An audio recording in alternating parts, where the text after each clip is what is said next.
Je vais vous proposer un éclairage philosophique sur ce qui se passe dans la relation entre patient et soignant. Je suis absolument convaincu que ça peut vous aider à comprendre dans quoi nous sommes pris.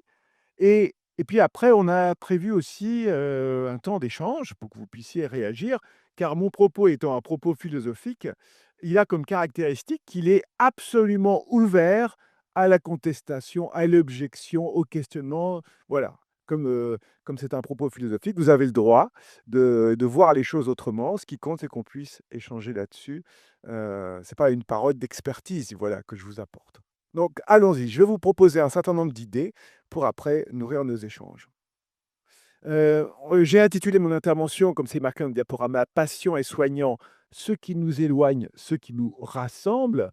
Donc il y a des tensions, si vous voulez, il y a des choses qui nous rapprochent et il y a des choses qui nous éloignent. On est un petit peu comme les planètes du système solaire, hein. On est dans un équilibre entre des forces d'attraction et des forces de répulsion. Donc il va s'agir de comprendre ça. Pour commencer mon propos, j'ai voulu souligner la caractéristique principale à mes yeux, de la relation de soins. D'un point de vue philosophique, cette caractéristique, c'est qu'elle est contradictoire. C'est qu'elle tient ensemble 2 choses qui s'opposent. Donc ça, je me dis, c'est pas simple de tenir ensemble 2 choses qui s'opposent. Et c'est quoi cette caractéristique contradictoire? Je dirais que la relation de soins, elle est à la fois objective et subjective. Elle demande d'être à la fois dans le registre de l'objectivité et de la subjectivité. Qu'est-ce que je veux dire par là? J'explique un peu les 2 points. Je dirais que quand on regarde l'histoire de la médecine, on se dit toujours que la médecine moderne, celle dans laquelle nous sommes aujourd'hui, s'est construite, s'est édifiée en s'appuyant sur 2 piliers. 2 piliers fondamentaux qui lui ont permis de gagner considérablement en efficacité. Donc nos gestes médicaux, nos gestes de soins sont bien plus efficaces grâce à ces 2 piliers. Et quels sont ces 2 piliers? Alors vous allez voir, ils sont assez étranges, je trouve. Alors tout d'abord, premier pilier, on a cessé de considérer les malades comme une sorte de possédés. Et on a cessé de voir dans le regard médical quelque chose qui serait lié à la morale ou à la religion. Heu, on a cessé de voir la maladie comme une punition divine, en fait. Donc on a cherché comme ça à autonomiser le regard médical, à le séparer d'un point de vue religieux et moral. On ne regarde pas d'un point de vue moral la personne qu'on a en face de nous. On ne juge pas, sa situation. Évidemment, en libérant le jugement médical de son arrière-fond moral et religieux, on a permis une approche plus objective de la maladie et de ses causes. Au lieu de chercher dans une éventuelle faute morale, qu'est-ce qu'il a pu faire, et puis c'est bien fait, si ça lui arrive. Bon. La tentation, elle est toujours réelle, hein, aujourd'hui. Je me souviens, dans ma jeunesse, moi j'ai connu, donc on n'a pas eu le Covid-19 quand on était jeune, nous on a eu l'épidémie de sida. Et l'épidémie de sida, ça a été terrible. Et devant la difficulté de la médecine à prendre en charge cette nouvelle maladie, bizarrement, les jugements moraux sont revenus assez vite, en fait, sur les patients atteints du sida. Donc vous voyez, il y a toujours cette tentation et il faut toujours travailler à autonomiser le regard médical d'un point de vue objectif. Ça, c'est le premier pilier. Le deuxième pilier qui a rendu les gestes de soins si efficaces, ça a été une séparation très nette entre le malade et sa maladie. Et finalement, on a dit, ben voilà, ce que soigne la médecine, ce sont d'abord des maladies et non des malades. Les maladies sont traitées moins comme, pardon, les malades ont été traités de moins en moins comme des sujets de leur maladie, mais plutôt comme des objets présentant un faisceau de symptômes. Voilà. J'aime bien rappeler cette phrase d'un grand médecin, le médecin qui s'appelait Le Riche, René Le Riche, au début du XXe siècle. C'est un grand médecin. J'ai lu qu'il était en plus connu parce il a beaucoup travaillé sur la question de la douleur. Eh bien, on doit cette formule à Le Riche qui dit: «Ce qui compte le moins dans la maladie, au fond, c'est l'homme». Bon, donc voilà une révolution au tournant du siècle. Pour gagner en efficacité, il fallait que le regard médical mette entre parenthèses cette subjectivité. Donc vous voyez la difficulté qu'on va avoir. Donc j'en viens à notre difficulté. Bien sûr, on gagne en efficacité, mais ça s'est fait au prix d'une mise à l'écart. de la dimension subjective de la maladie. Et on a, dans l'histoire de la philosophie, on a un philosophe qui aussi était médecin. On a quelques philosophes qui ont été à la fois médecins et philosophes, et ce philosophe, il s'appelait Georges Canguilhem. Il a écrit des très beaux livres sur la philosophie de la médecine. Et Georges Canguilhem a cette formule extraordinaire. Il écrit: «Le savoir médical a progressé en mettant entre parenthèses le malade en tant qu'élu de la sollicitude médicale». Donc le regard médical progresse en mettant entre parenthèses le malade en tant qu'élu de la sollicitude médicale. Eh bien moi, aujourd'hui, pour vous, j'aimerais redonner en quelque sorte une impulsion à cette sollicitude médicale. Qu'est-ce que c'est que cette sollicitude médicale? Parce que je me dis, c'est mon hypothèse de travail, pour comprendre l'expérience de la douleur, pour aider celui qui souffre, il va falloir réintroduire quelque chose comme une sollicitude médicale. Il va falloir réintroduire cette part subjective. Pourquoi? Tout simplement parce que la douleur, c'est quelque chose d'abord que l'on ressent et que l'on vit d'un point de vue subjectif. Certes, elle peut avoir cette douleur des causes physiologiques, objectives, claires et nettes, mais la façon dont elle est ressentie, je pense que vous serez d'accord, appartient en propre à chaque sujet. Bon.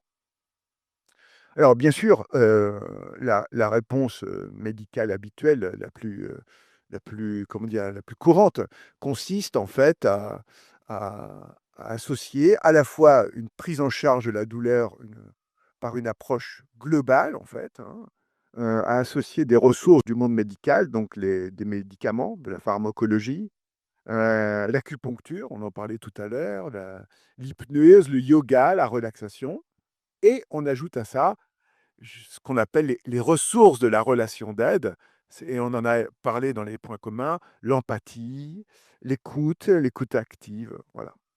Donc je pense effectivement que cette approche globale, c'est une approche de bon sens. Mais la difficulté, c'est qu'il ne suffit pas de juxtaposer tout ça pour que ça marche.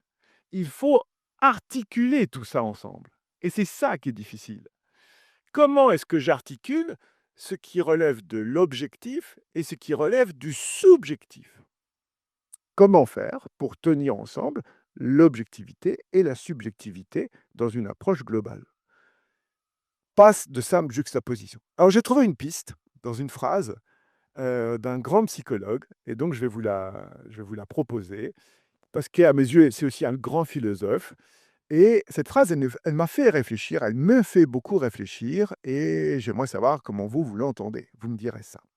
Alors, ce grand psychologue, ça ne va pas vous étonner si je le cite, c'était un grand pédiatre aussi, c'est Donald Winnicott. Et Winnicott, son dernier livre publié, c'est J'ai réalité. Très beau livre, un livre qui est une mine d'idées inspirantes. Et voilà qu'au début de ce livre, Winnicott a cette phrase, il n'explique pas, hein, il passe après à une autre idée géniale, c'est ça qui est terrible chez Winnicott. Il dit: «Pour que les soins soient bénéfiques, c'est le dévouement qui importe, non le savoir-faire ou les connaissances. Pour que les soins soient bénéfiques, c'est le dévouement qui importe, non le savoir-faire ou les connaissances». Waouh! Dévouement. Alors, c'est une traduction de l'anglais devotion. On apprécie le choix de traduction, on aurait pu le traduire par dévotion. Mais alors, vous imaginez, si on vous dit, ben voilà, vous avez fait des études de médecine, c'est très difficile les études de médecine, vous avez acquis des connaissances, des savoir-faire, mais au final, le plus important, c'est le dévouement. Et il y a un test pour ça, il y a un examen de fin d'année, il y a un manuel. Ben non. Qu'est-ce que c'est? Je me suis demandé ça. C'est quoi ce dévouement dont Winnicott dit que c'est le plus important pour que les soins soient bénéfiques? Et moi, je pense que pour que les soins de la douleur soient bénéfiques, c'est aussi le plus important, à condition de se demander ensemble aujourd'hui, qu'est-ce qu'on peut mettre derrière ce mot dévouement? Le mot est extrêmement difficile. Pour moi, il a une connotation religieuse. La dévotion, c'est plutôt un terme qu'on réserve à notre rapport au saint, en fait, hein. Donc comment on peut, en quelque sorte, comprendre ce mot de dévouement? Réflexion d'autant plus importante à mes yeux que, pour vous situer un peu l'enjeu, ce dévouement si essentiel ne peut pas faire l'objet d'une prescription au travail. Vous ne pouvez pas exiger de vos équipes que lorsqu'elles prennent en charge des patients, elles soient dévouées. C'est si vous voulez, vous pouvez faire une liste qui liste toutes les missions d'un poste de travail, donc vous devez faire ça, ça, ça, mais vous ne pouvez pas mettre dedans et en plus, il faudra être dévoué. Ça ne se prescrit pas et je vais vous dire pourquoi ça ne se prescrit pas, parce que je pense que le premier sens du dévouement, c'est ce qu'on ajoute à son travail, pas pour faire notre travail, pour bien faire notre travail. C'est ça le dévouement. C'est pas simplement le désir de faire son travail, juste son travail. C'est le désir de bien faire son travail. Et ça c'est cadeau de la vie, j'ai envie de dire. Si vous laissez quelqu'un s'organiser à sa façon pour faire une tâche, quelle qu'elle soit, au bout d'un moment, il cherchera à bien la faire. Bien la faire de manière soutenable longtemps. D'accord? Et donc, ce désir de bien faire son travail, c'est c'est le plus précieux, en fait, dans tous les métiers de la relation. Vous ne pouvez pas vous contenter d'appliquer le protocole à la lettre de manière désincarnée. Il va falloir vous engager dans la relation un petit peu. Et donc, comment on fait? Comment on fait pour repérer ce dévouement? Comment on fait pour en prendre soin, pour pas qu'il disparaisse, quoi? Ça peut arriver. Moi, je rencontre des équipes. Elles ont plus la force. Elles ont plus la force, elles. Alors, elles le disent avec leurs termes. Soit elles me disent, «On a le nez dans le guidon», c'est-à-dire on gère les urgences les unes après les autres, ou, «On applique le référentiel», voilà. Donc là, il y a plus trop de dévouement, en fait, hein. Bon. Ah là, je vais vous proposer 3 pistes pour comprendre qu'est-ce que ça pourrait être ce dévouement. Je me suis, questionné sur quelles sont les caractéristiques philosophiques, on va dire, de la relation patient-soignant. Moi, j'en vois au moins 3 où l'approche philosophique est très aidante.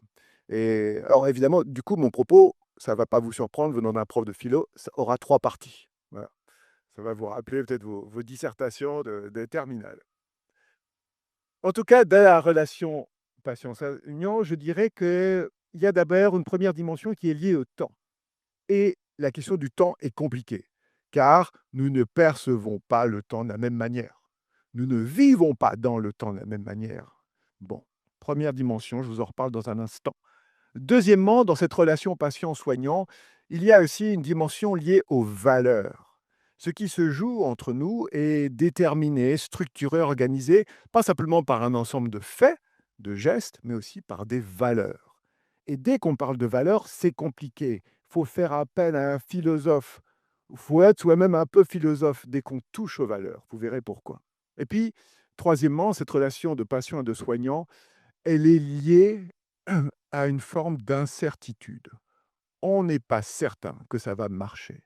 Et donc, on a besoin de supporter une certaine dose d'incertitude, ce qui est très difficile. C'est, on dit à propos des adolescents difficiles que le besoin de certitude, voilà, c'est une forme d'immaturité. La maturité, c'est la capacité à supporter une certaine dose d'incertitude, mais jusqu'où? Et là-dessus, on n'est pas égaux. Il y en a qui peuvent supporter beaucoup d'incertitudes et d'autres, bah, un peu moins et pas sur les mêmes choses. Bon, donc c'est pour ça qu'on a besoin de travailler en équipe aussi, parce qu'on n'a pas les mêmes ressources face à cette incertitude. Donc moi, je vais vous proposer 3 pistes là-dessus dans le temps qui m'est accordé. Je regarde ma montre. Est-ce qu'on est d'accord jusqu'à 10h30, c'est ça? Parfait. Eh ben, allons-y. Première dimension de la relation patient-soignant, la question de la temporalité. Alors le temps, c'est un concept philosophique majeur, c'est presque un concept métaphysique. Je vais juste vous rappeler une chose toute simple, le temps, c'est ce que nous avons, chacun d'entre nous, c'est ce que nous avons de plus précieux. C'est notre ressource la plus précieuse. Nous avons tous une certaine quantité de temps. Et la grande question fondamentale de la vie, de l'existence humaine, c'est la même pour chacun d'entre nous. C'est qu'allons-nous faire de ce temps? Car, première remarque, j'espère que ça ne va pas trop vous traumatiser, nous n'avons pas un temps illimité. Oui. Deuxième remarque, problème, nous ne savons pas exactement quelle quantité de temps nous avons. Statistiquement, on peut se dire, voilà, moi je suis dans cette tranche qui a ce temps-là. Mais évidemment, ce n'est pas certain. Donc c'est notre ressource la plus précieuse, le temps, pour faire quoi que ce soit. C'est pas l'argent, c'est le temps, d'accord? Et la question c'est à quoi je consacre ce temps-là, sachant que, voilà, j'ai pas tout le temps que je veux, je peux même pas le stocker pour plus tard. Ça, c'est bien parce que parfois on a du temps, on se dit: «Bah, je devrais stocker pour le moment où je» ben non. Et parfois quand on a vraiment du temps, alors là, on fait des trucs qui consistent à perdre son temps. Je C'est terrible, hein. Bon, donc comment on fait? Et pourquoi c'est quelque chose de philosophique, le temps? Ben, je vais vous dire, et ça va rejoindre le problème, le temps, c'est quelque chose qui est à la fois objectif et subjectif. C'est parfait pour nous. Objectif, ça veut dire quoi? Ça veut dire que le temps compté, mesuré, le temps chronométré, c'est le même pour tout le monde. Pour tout le monde, 1 minute, c'est 60 secondes. Pour tout le monde, j'ai, voilà, un peu plus de 15 minutes pour vous parler. Voilà. Donc ce temps-là, le temps objectif, il est commun. Nous l'habitons tous ensemble. Mais à l'intérieur de ce temps objectif commun, le temps est aussi subjectif, la façon dont nous le vivons. Et ça, c'est presque différent d'une personne à l'autre. Certains vont vivre ces 15 minutes de façon longue et ennuyeuse. Ils vont avoir l'impression que ça dure 1 heure. Et d'autres, au contraire, vont avoir l'impression que ça passe trop vite. C'est vite ou c'est lent? Bah, ça, c'est subjectif, en fait. D'accord?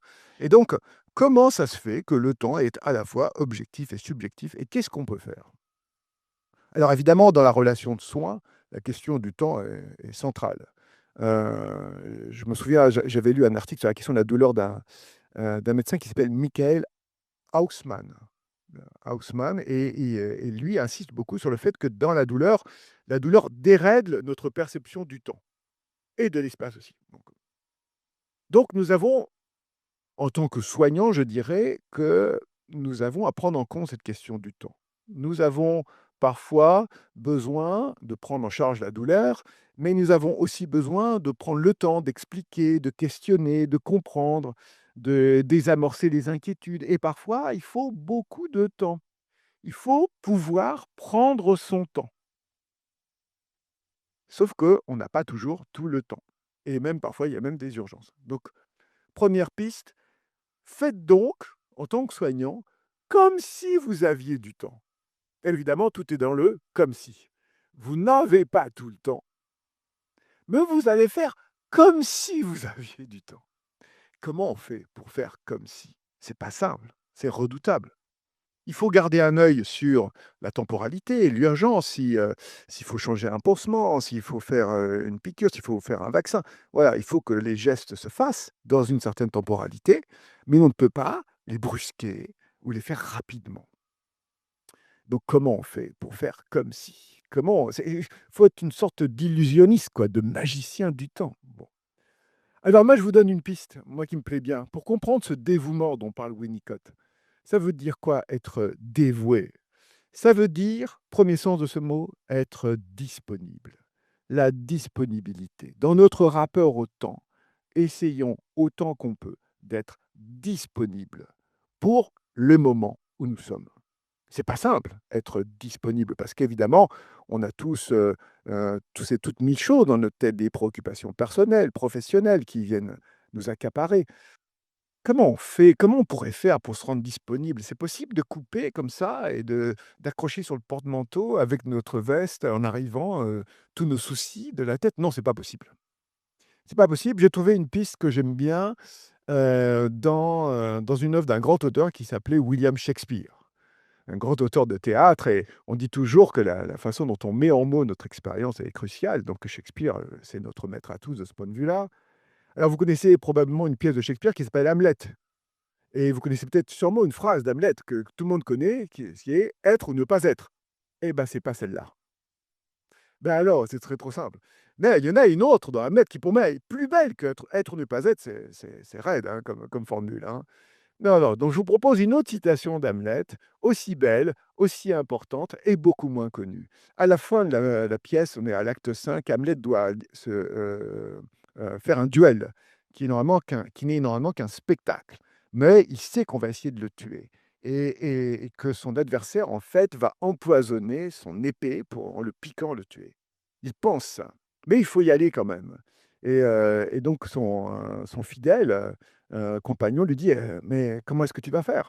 Et Hamlet a cette formule géniale, il dit: C'est une formule c'est une devise de vie. Il dit: «L'essentiel, c'est d'être prêt. L'essentiel, c'est d'être prêt». Dans la vie, quoi qu'il nous arrive, l'essentiel, c'est d'être prêt. Plus facile à dire qu'à faire, hein? Readiness is all. L'essentiel, c'est d'être prêt.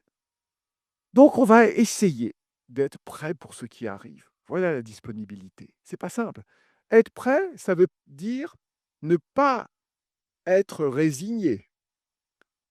Il faut être, comment dire, disponible, accepté, sans résignation, sans abandon. C'est ça qui est le plus dur.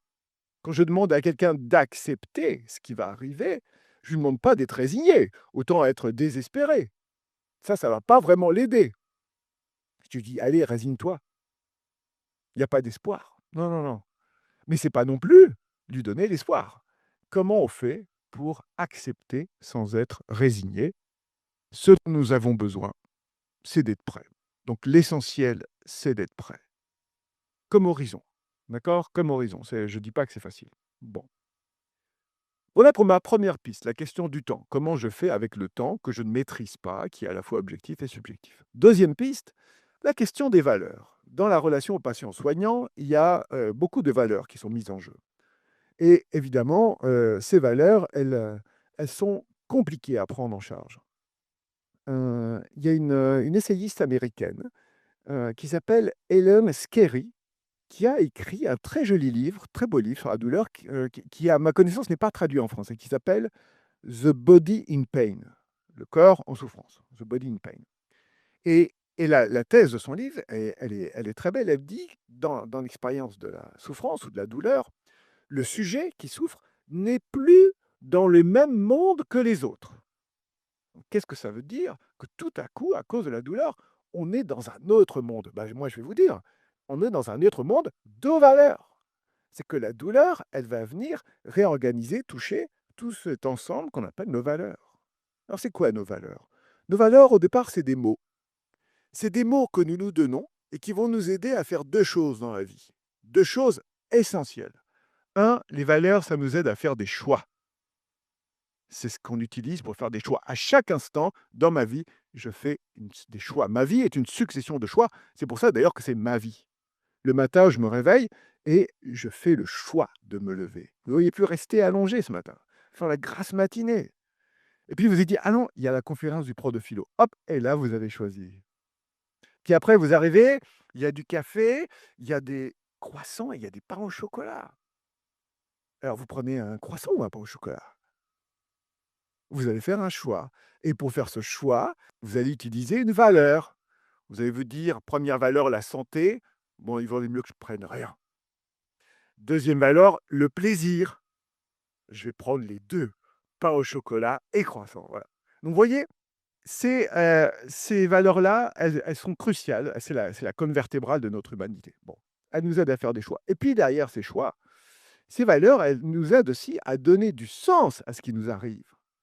Elles aident à comprendre ce qui nous arrive, à l'intégrer en fait dans une ligne presque une histoire, d'accord? Parce que ces valeurs-là, elles indiquent la direction que prend cet enchaînement. Donc du choix, du sens, nous avons besoin de valeurs. Voilà le problème, c'est trop simple. Le problème, premièrement, c'est que nous n'avons pas tous les mêmes valeurs. Voilà. Nous n'avons pas tous les mêmes valeurs, nous ne partageons pas tous les mêmes valeurs. Bon, donc, comment je vais faire quand je dois prendre soin de quelqu'un qui a des valeurs très éloignées des miennes? Dans, par exemple, sa conception de la famille, sa conception de la parentalité ou voilà. Comment je fais pour me connecter à quelqu'un qui n'a absolument pas les mêmes valeurs que moi? C'est extrêmement difficile. Deuxième difficulté, en supposant qu'il a les mêmes valeurs que moi, deuxième difficulté, nous ne les classons pas dans le même ordre. Car nos valeurs ne sont pas comme des billes dans un sac de billes. Elles sont classées, elles sont hiérarchisées. Et même si nous partageons les mêmes valeurs, si nous ne les classons pas dans le même ordre, eh ben, ça ne marchera pas, on ne s'entendra pas. J'aime bien prendre cet exemple au sein d'un couple avec des enfants, on peut imaginer qu'ils ont les mêmes valeurs. C'est-à-dire les enfants, le couple, le travail, les vacances. Sauf qu'il y en a un dans le couple qui met en premier le travail. Et une autre met en premier les enfants. Et après, l'autre, il met les vacances. et l'autre met les enfants. Et puis peut-être, que l'un met en premier le couple et l'autre met le couple en dernier, voilà. Donc cette hiérarchie, en fait, rend la communication sur les valeurs difficile. Alors évidemment, c'est extrêmement difficile parce que vous ne pouvez pas imposer une valeur à quelqu'un, vous ne pouvez pas lui dire: «Il faut que tu respectes ma valeur» et vous ne pouvez pas, comment dire? Vous pouvez juste attendre qu'il vous rejoigne, quoi. C'est comme la mère qui dit à son adolescent: «Range ta chambre». S'il n'a pas comme valeur l'ordre, vous allez avoir du mal. Comment vous allez faire avec votre adolescent pour qu'il range sa chambre? Eh ben, il faut donner l'exemple. Non seulement il faut donner l'exemple, mais il faut qu'il voit que c'est une valeur pour vous, que vous prenez du plaisir à ranger. Et là, il se dira: «Ah, ça a l'air sympa ce truc, cette valeur, j'ai envie d'y aller». Mais oui, c'est ça qui est très dur dans la transmission des valeurs. Bon, et puis dernière difficulté, même si nous avons alors oui, non, dernier point sur cette hiérarchie de valeurs. Il y a des moments dans la vie, alors cette hiérarchie de valeurs, elle est assez stable, plus ou moins, et il y a certains moments dans la vie où cette hiérarchie de valeurs, elle se réorganise, elle se déstabilise et elle doit se réorganiser. Un des exemples, c'est quand on tombe malade. Dès qu'on est malade, dès qu'on souffre ou dès qu'on a une maladie chronique, immédiatement, il faut revoir sa hiérarchie de valeurs. Ça va assez vite. Quand on a une mutation professionnelle ou un déménagement, on est obligé de réorganiser un peu ses valeurs. Et quand on commence à toucher à cette hiérarchie de valeurs, ça flotte. Ça flotte pendant un certain temps. On dit en général, pour restabiliser une hiérarchie de valeurs, il faut environ 2 ans. Et pendant ces 2 ans, c'est un peu comme si on avait perdu nos repères. Et donc, pour un soignant, je dirais que un patient a le droit d'avoir des avis contraires, de ne pas savoir clairement ce qu'il veut ou ce qu'il devrait faire. Il va changer. Il va changer d'avis, il teste. Il fait des expériences avec cette hiérarchie de valeurs pour voir qu'est-ce qui marche le mieux. Et ça, c'est très, très difficile. C'est une période de fragilité. Quand on n'est pas au clair sur nos valeurs, on est plus fragile, on est vite déstabilisé. Si on perd de vue nos valeurs, vous savez comment ça s'appelle? Ça s'appelle le sentiment de l'absurde. On a le sentiment que ce qui nous arrive n'a juste pas de sens. Bon, donc sentiment de fragilité. Et puis, dernier point sur les valeurs, hem, même si on a les mêmes, même si on les hiérarchise, nous sommes d'accord sur les mots, mais nous ne savons pas si nous mettons la même chose derrière les mots. Je vous donne un exemple, dans le milieu médical ou dans les métiers du soin, il y a une valeur qui revient tout le temps, c'est respect. Moi, ce qui compte pour moi, c'est le respect. Respect du patient, respect des élèves, respect des enfants, respect des parents. Le respect. Ah, mais ce mot est extrêmement difficile à définir. J'ai cherché, petit exercice pratique, une définition simple du respect que vous pourriez donner à un enfant de 6 ans, compréhensible par lui. Il vous entend dire le respect c'est important, et puis il vous demande mais c'est quoi le respect en fait? Qu'est-ce que vous lui dites? Comment vous définissez le respect? La plupart des gens confondent 3 choses. Ils confondent le respect avec la tolérance et avec la politesse. Et moi, j'aime bien ces 3 valeurs dans les métiers du soin et de la relation. Ces 3 valeurs, elles sont liées, bien sûr. Bien sûr qu'il faut être poli, bien sûr qu'il faut faire preuve de tolérance et bien sûr que le respect. Mais moi, je les classe, dans ma hiérarchie, il y en a un que je mets tout en haut, il y en a un que je mets tout en bas. Celui que je mets tout en haut, je ne sais pas si vous êtes comme moi, c'est le respect. C'est le plus beau, mais c'est le plus dur, c'est le plus difficile à atteindre. Le respect, c'est une sorte, d'admiration qu'on a pour l'autre par son comportement moral. La politesse, c'est tout en bas. Pourquoi je mets la politesse tout en bas? Parce que la politesse, écoutez bien, j'adore ça, c'est une vertu, c'est une qualité morale pour laquelle l'apparence suffit. Il suffit que vous paraissiez poli pour être poli. Donc, si vous croisez le matin quelqu'un que vous méprisez parfaitement et que vous lui dites: «Bonjour», vous êtes poli. Vous voyez? Ça suffit. Donc ça va. C'est un bon début la politesse, mais je dirais que dans la relation de soins, la politesse est nécessaire, mais n'est pas suffisante. Est-ce que pour autant merci. Est-ce que pour autant il faut viser le respect? Est-ce que vous vous dites: «Pour moi, mon objectif, c'est de respecter le patient»? C'est très haut. C'est un objectif très haut. C'est vous qui choisissez les mots avec lesquels vous voulez décrire votre travail. Est-ce que c'est le mot respect qui compte? OK? Bon. comme je n'ai pas tout le temps, on peut garder ça pour la suite. Je voudrais aborder mon dernier point. Comment on fait avec l'incertitude?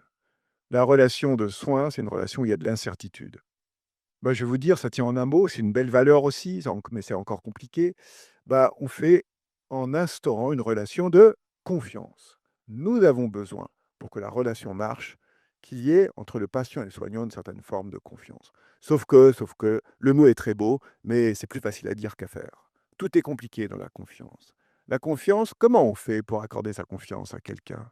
Est-ce qu'on s'appuie sur la raison? Je ne pense pas. On s'appuie sur quelque chose que l'on ressent, qui n'est pas immédiatement descriptible par la raison. Je vous donne un exemple. Imaginez que vous avez 2 amis, il y en a un, quand vous lui donnez un rendez-vous, il est toujours à l'heure, toujours, voire en avance.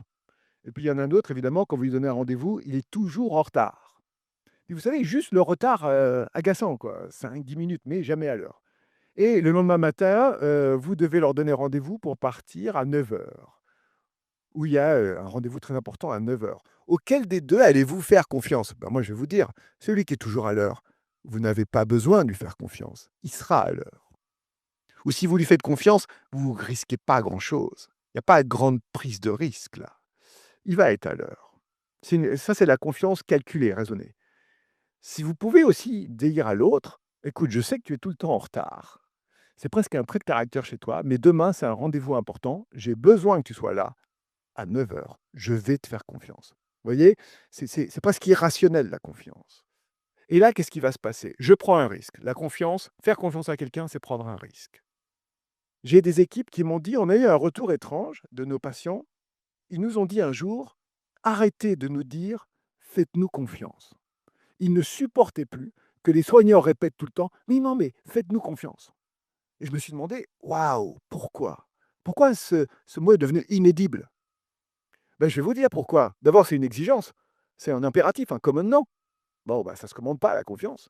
Et puis, quand vous faites confiance à quelqu'un, vous lui donnez du pouvoir sur vous.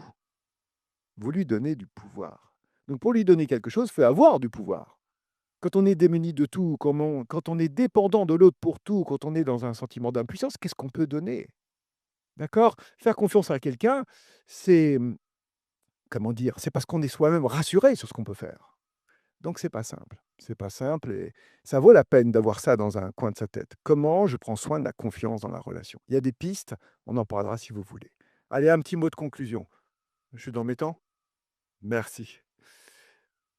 Le soignant, j'ai trouvé cette formule, je la trouve très belle, je veux bien, je vous l'offre. Le soignant ou la personne qui est à côté du patient, il est l'herméneute de la douleur. L'herméneute, ça veut dire celui qui va l'interpréter, qui peut lui donner un sens. C'est comme ça qu'il va pouvoir prendre en charge, cette douleur et cette capacité à interpréter l'autre, ça suppose une qualité de disponibilité, ça suppose une, connexion avec les valeurs de l'autre et ça suppose qu'on lui fasse confiance. Pour moi, ces 3 dimensions-là, ça fait ce que Winnicott appelait le dévouement. Rien n'est simple là-dedans, j'en ai bien conscience parce que ce sont 3 paradoxes, mais la philosophie, c'est justement l'art de faire avec nos paradoxes. Voilà, je vous remercie de votre attention.